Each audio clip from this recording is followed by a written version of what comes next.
আশা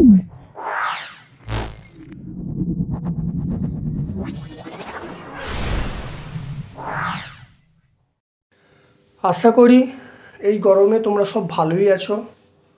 আজকে আমরা পরিবেশ বিজ্ঞানের 206 পেজ এটা সলভ করব।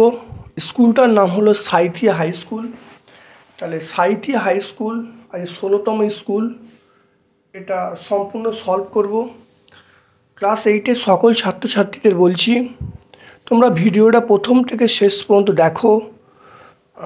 যদি ভালো লাগে একটা লাইক করবে এবং তোমাদের সকল বন্ধুবান্ধবের মধ্যে আমার যে চ্যানেলের লিঙ্কটা তোমরা শেয়ার করে দেবে। আর যারা সাবস্ক্রাইব করোনি তারা অবশ্যই চ্যানেলটাকে সাবস্ক্রাইব করে দেবে। চলে আসছি আজকের এই সাঁইথি হাই স্কুলের প্রথম যে প্রশ্ন, সেটা হলো দেখো, পরিবহন পদ্ধতিতে পদার্থের যে অবস্থার মধ্য দিয়ে তাপ পরিবাহিত হয়। তাহলে প্রথম প্রশ্ন হলো পরিবহন পদ্ধতিতে পদার্থের যে অবস্থার মধ্য দিয়ে তাপ প্রবাহিত হয়, সেটা হলো মনে রাখবে এটা কঠিন এবং তরল, অপশান ডি হবে।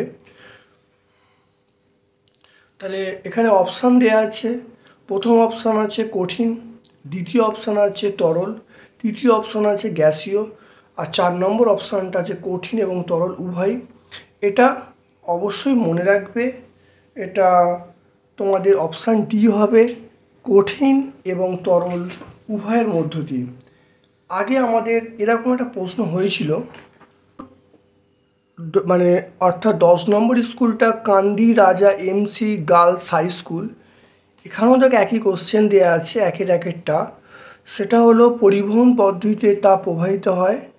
অপশান এ শুধুমাত্র কঠিন পদার্থের মধ্য দিয়ে, অপশান বি তরল পদার্থের মধ্য দিয়ে, অপশান সি গ্যাসীয় পদার্থের মধ্য দিয়ে, অপশান ডি আছে কঠিন তরল পদার্থের মধ্য দিয়ে। তাহলে এটা মনে রাখবে, এখানেও ছিল, এটা অপশান ডি হয়েছে কঠিন এবং তরল পদার্থের মধ্য দিয়ে। আমরা যখন কান্দি রাজা এমসি গার্লস হাই স্কুল করেছিলাম, তখন এই পরিবহন পদ্ধতিতে তাপ যে প্রবাহিত হয় কঠিন তরল পদার্থের মধ্য দিয়ে, সেই অপশানটা হয়েছিল। এটা আছে দেখো, পরিবহন পদ্ধতিতে পদার্থের যে অবস্থার মধ্য দিয়ে তাপ প্রবাহিত হয়, একই প্রশ্ন, এটা অপশান ডি হবে কঠিন তরল উভয়ের মধ্য দিয়ে। এটা একটা হলো। এরপরে আমরা চলে আসছি 2-এর প্রশ্নটায়। খারিফ ফসলের উদাহরণ ধান, প্রথম অপশান আছে ধান, দ্বিতীয় অপশান ভুট্টা, তৃতীয় অপশান ছোলা, 4 নম্বর অপশান সরষে। তাহলে এটা হবে খারিফ, মনে রাখবে কি হবে, খারিফ শস্যের উদাহরণ হলো ভুট্টা, তাহলে অপশান বি হবে ভুট্টা। তাহলে খারিফ শস্যের উদাহরণ কি হবে, অপশান বি হবে ভুট্টা। এটা ভালো করে মনে রাখবে, এটা হবে ভুট্টা।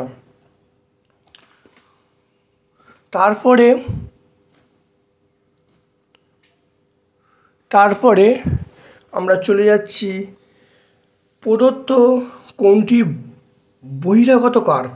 অপশান এ আছে বাটা, অপশান বি আছে কালবোস, অপশান সি আছে সিলভার কার্ভ, আর অপশান ডি আছে কাতলা। তাহলে এখানে বহিরাগত কার্ভ বলতে আমরা যেটা বলবো option C silver curve. Silver curve হলো বহিরাগত কার্ভের মধ্যে পড়ছে। তারপরের প্রশ্ন হলো কোনটি তড়িৎ বিশ্লেষ্য পদার্থ নয়।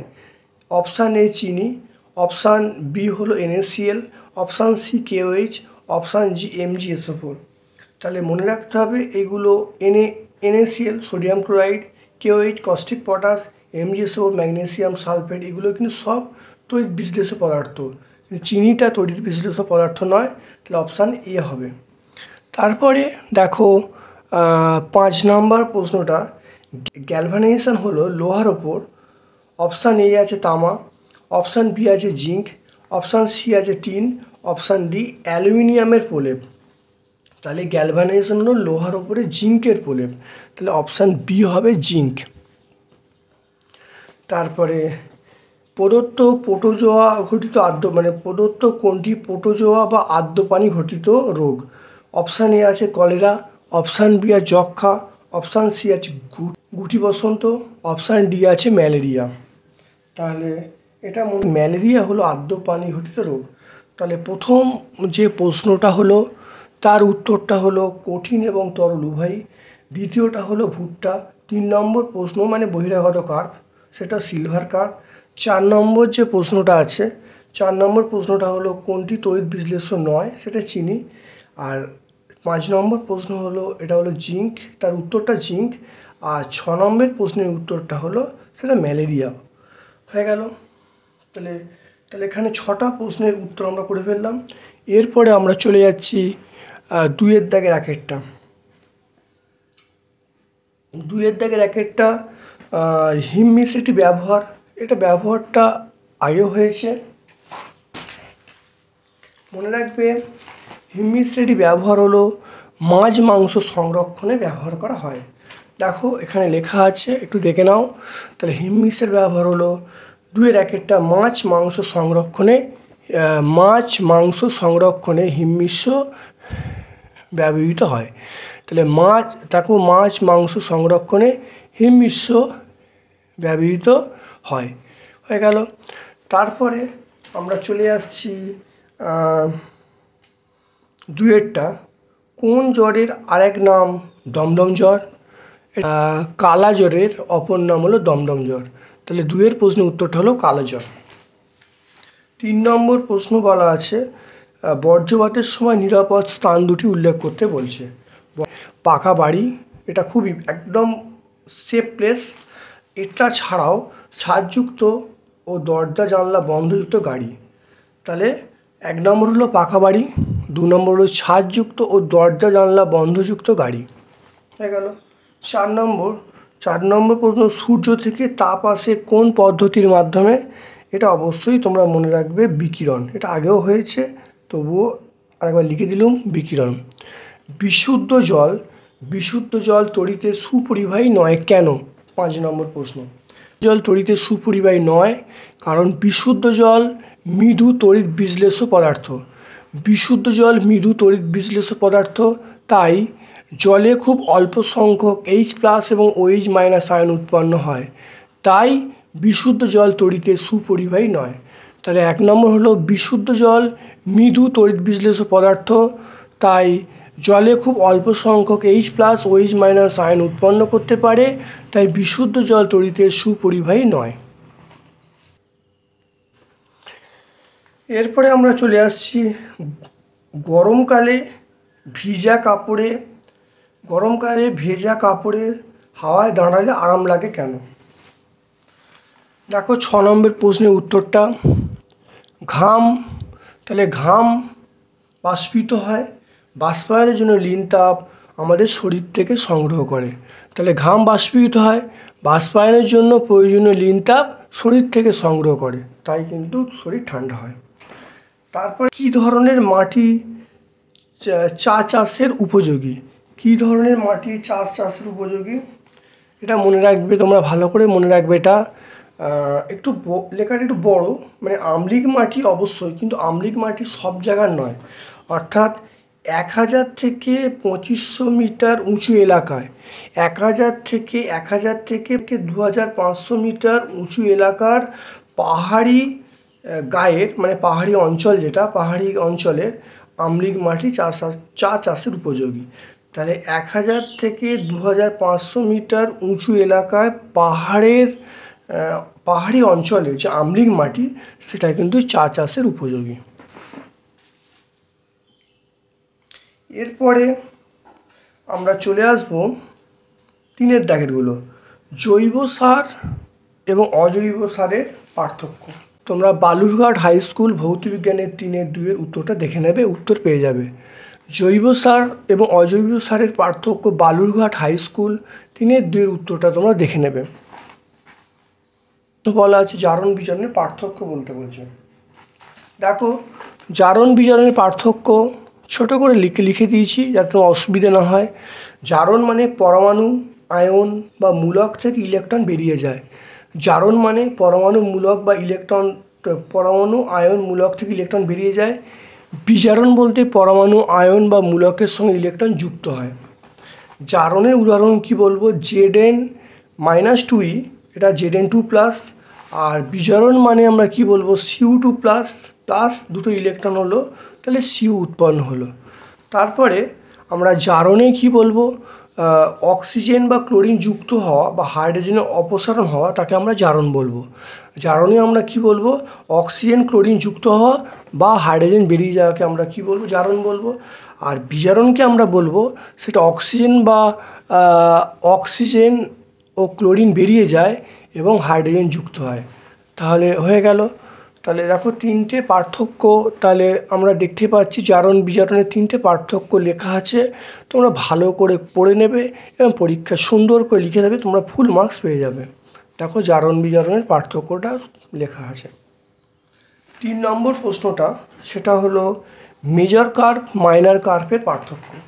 মেজর কার্ভ মাইনর কার্ভের পার্থক্য আমরা দেখো, এটা 3 নম্বর স্কুল যে বাটরা এমএসপিসি হাই স্কুল আছে, সেখানে ভৌতবিজ্ঞানে জীবনবিজ্ঞানে, তাহলে 3 নম্বর স্কুল যেটা বাটরা এমএসপিসি হাই স্কুল আছে, সেখানে 3-এর 1-এর উত্তরটা দেখে নেবে অবশ্যই জীবনবিজ্ঞানের পোর্শনে। এরপরে 4-এর 1-এরটা হলো তড়িৎ বিশ্লেষণ কাকে বলে, একটি তীব্র তড়িৎ বিশ্লেষণের উদাহরণ দিতে বলছে। তড়িৎ বিশ্লেষণ আমরা খুব ভালো করে পড়েছি, সেটা হলো হলদিবাড়ি হাই স্কুল আছে, তার 5-এর 2-এরটা।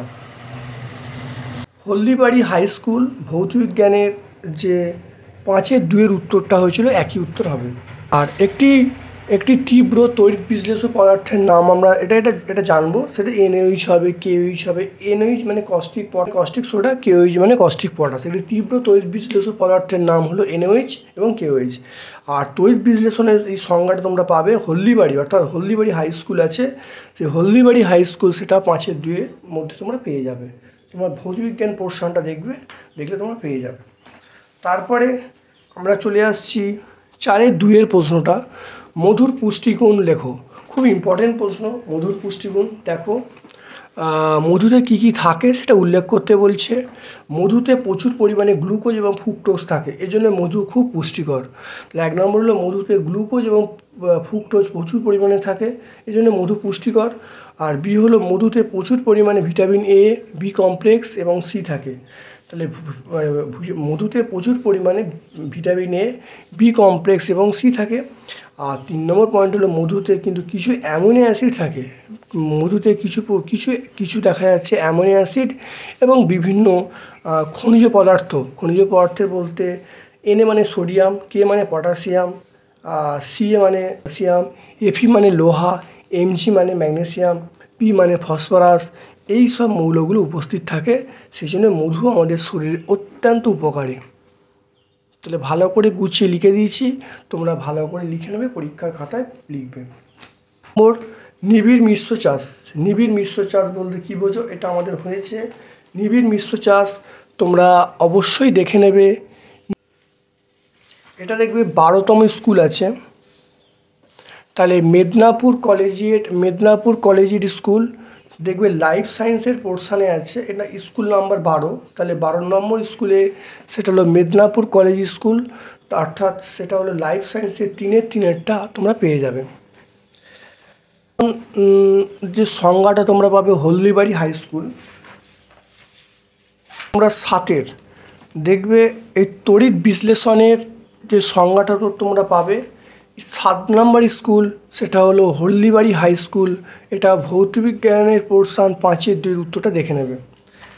তারপরে এই বাটরা হাই স্কুল, এটা মাইনর কার্ভ মেজর কার্ভ, এটা 3 নম্বর স্কুল, অর্থাৎ 3 নম্বর স্কুল বাটরা হাই স্কুল। তোমরা দেখে নেবে এই মেজর কার্ভ মাইনর কার্ভ পার্থক্য। তারপরে তোমরা এই যে জৈব অজৈব সারের পার্থক্য, এটা বালুরঘাট হাই স্কুল নেবে 1 নম্বর স্কুলটা। তাহলে 1 নম্বর স্কুল বালুরঘাট হাই স্কুল, এটা 3-এ, তাহলে 1 নম্বর স্কুল তোমরা দেখে নেবে বালুরঘাট হাই স্কুল, সেটা 3-এর 2-এর উত্তরটা পেয়ে যাবে। আচ্ছা, এরপরে আমরা চলে আসছি 5 মিশ্র চাষ, নিবিড় মিশ্র চাষ। এটা তোমরা পেয়ে যাবে 12 নম্বর স্কুল মেদিনীপুর কলেজিয়েট স্কুল, সেটা হলো লাইফ সায়েন্সের 3-এর 3-এর উত্তরটা তোমরা পেয়ে যাবে। তারপরে আমরা চলে আসছি 4 নম্বর, শিল্পে অনুঘটকের দুটো ব্যবহার উল্লেখ করতে বলছে। শিল্পে অনুঘটকের ব্যবহার অসওয়াল্ড পদ্ধতিতে H+O3 শিল্প প্রস্তুতিতে অসওয়াল পদ্ধতিতে HNO3 শিল্প প্রস্তুতিতে অ্যামোনিয়া জারণে প্ল্যাটিনাম অনুঘটক ব্যবহার করা হয়। তাহলে অসওয়াল পদ্ধতিতে আমরা কি তৈরি করি? অসওয়াল পদ্ধতিতে HNO3 উৎপন্ন করতে অনুঘটক বা প্ল্যাটিনাম অনুঘটক ব্যবহার করি। আর 2 নম্বর পয়েন্ট হলো পর্ষ পদ্ধতিতে H2SO4 এর শিল্প প্রস্তুতিতে এবং SO2 জারণে V2O5 এটা ব্যবহার করি। তাহলে 1 নম্বর পয়েন্ট হলো অসওয়াল পদ্ধতিতে HNO3 তৈরি করতে আমরা PT অনুঘটক ব্যবহার করি। 2 নম্বর পয়েন্ট হলো স্পর্শ পদ্ধতিতে H2SO4 তৈরিতে আমরা V2O5 ব্যবহার করি। তাহলে এখানে মনে রাখতে হবে V2O5 এটার নামটা হলো ভ্যানাডিয়াম পেন্টঅক্সাইড। V2O5 মানে ভ্যানাডিয়াম পেন্টঅক্সাইড, আর SO2 মানে সালফার ডাইঅক্সাইড। V2O5 মানে ভ্যানাডিয়াম পেন্টঅক্সাইড, আর SO2 মানে আমরা কি বলবো? Sulphur dioxide. সেটা হলো বরফ গলনের লিন তাপ 80 ক্যালোরি পার গ্রাম বলতে কি বোঝো? 6 নম্বর স্কুল ফালাকাটা 6 নম্বর স্কুল হলো ফালাকাটা গার্লস হাই স্কুল। সেখানে তোমরা ভৌতবিজ্ঞান পোর্শনের 3-এর উত্তরটা দেখে নেবে, এটা আছে। তাহলে বরফ গলনের লিন তাপ এটা 80 ক্যালোরি পার গ্রাম বলতে কি বোঝো? এটা বলতে বোঝায়, তোকে একটু বলে 0 ডিগ্রি সেন্টিগ্রেড তাপমাত্রায় 1 গ্রাম বরফকে 0 ডিগ্রি সেন্টিগ্রেড তাপমাত্রার 1 গ্রাম জলে পরিণত করতে 80 ক্যালোরি তাপ দিতে হবে। দেখে নেবে, উত্তরটা আছে। তারপরে আমরা চলে আসছি, সেটা হলো 6-এর প্রশ্ন। সেটা হলো ডেঙ্গি রোগের বাহক এবং রোগ সৃষ্টিকারী জীবাণুর নাম লিখতে বলছে। ডেঙ্গি রোগের যে বাহক সেটা হলো স্ত্রী এডিস মশা। ডেঙ্গি রোগের বাহক হলো স্ত্রী এডিস মশা, আর রোগ সৃষ্টিকারী জীবাণুর নাম হলো ফ্ল্যাবিভাইরাস। ডেঙ্গি রোগের বাহক হলো স্ত্রী এডিস মশা, আর রোগ সৃষ্টিকারী জীবাণুর নাম হলো ফ্ল্যাবিভাইরাস। এরপরে 7 নম্বর প্রশ্ন, জলে অ্যামোনিয়া ক্লোরাইড দ্রবীভূত হয় যে তাপগ্রাহী পরিবর্তন হয় তা কী করে বুঝবে? জলে অ্যামোনিয়াম ক্লোরাইড দ্রবীভূত হয় যে তাপগ্রাহী পরিবর্তন হয় তা কী করে বুঝবে?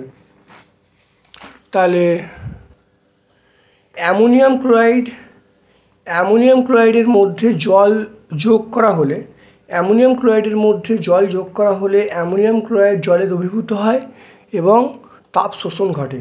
অ্যামোনিয়াম ক্লোরাইড জলে যোগ করা হলে অ্যামোনিয়াম ক্লোরাইড জলে দ্রবীভূত হয় এবং তাপ শোষণ ঘটে, তাই দ্রবণটি ঠান্ডা হয়ে যায়। তাহলে অ্যামোনিয়াম ক্লোরাইড ঠান্ডা হয়ে যায়। তাহলে এখানে মনে রাখতে হবে যে এর কোনো অণুর গঠনের কোনো পরিবর্তন ঘটে না, তাই এটি একটি তাপগ্রাহী ভৌত পরিবর্তন। তাহলে এটা ক্লোরাইডের মধ্যে জল যোগ করা হলে অ্যামোনিয়াম ক্লোরাইড জলে দ্রবীভূত হয় এবং তাপ শোষণ ঘটে, দ্রবণ ঠান্ডা হয়ে যায়, এবং অ্যামোনিয়াম ক্লোরাইডের অণুর গঠনের কোনো পরিবর্তন হয় না। এটি একটি তাপগ্রাহী ভৌত পরিবর্তন। 8 নম্বর প্রশ্ন আছে কার্প কাকে বলে? কার্প কাকে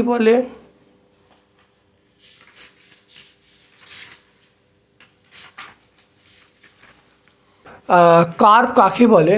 এটা 4 number school Barlow girls high school. এটা লাইফ সায়েন্সের পোর্শনের 2-3-এর উত্তর দেখে নেবে। 4 number school Barlow girls high school, এর লাইফ সায়েন্সের যে 2-3-এর উত্তরটা তোমরা দেখে নেবে, এখানে আছে। অথবা তোমরা দেখবে 14 নম্বর স্কুল, সেটা হলো রানীগঞ্জ হাই স্কুল 14 নম্বর স্কুল, লাইফ সায়েন্সের 3-1-এর উত্তরটা দেখে নেবে। 2 জায়গায় উত্তরটা করা আছে, যে কোনো একটা ভিডিও খুলবে 4 নম্বর স্কুল বা 14 নম্বর স্কুল, সেখানে দেখে নেবে কার্পের সংজ্ঞা কী দেওয়া আছে। তাহলে আজকে আমরা পুরো সাঁইথিয়া হাই স্কুল সম্পূর্ণ সলভ করলাম। তোমরা ভালো করে ভিডিওটা দেখে নেবে এবং যদি ভালো লাগে একটা লাইক করবে।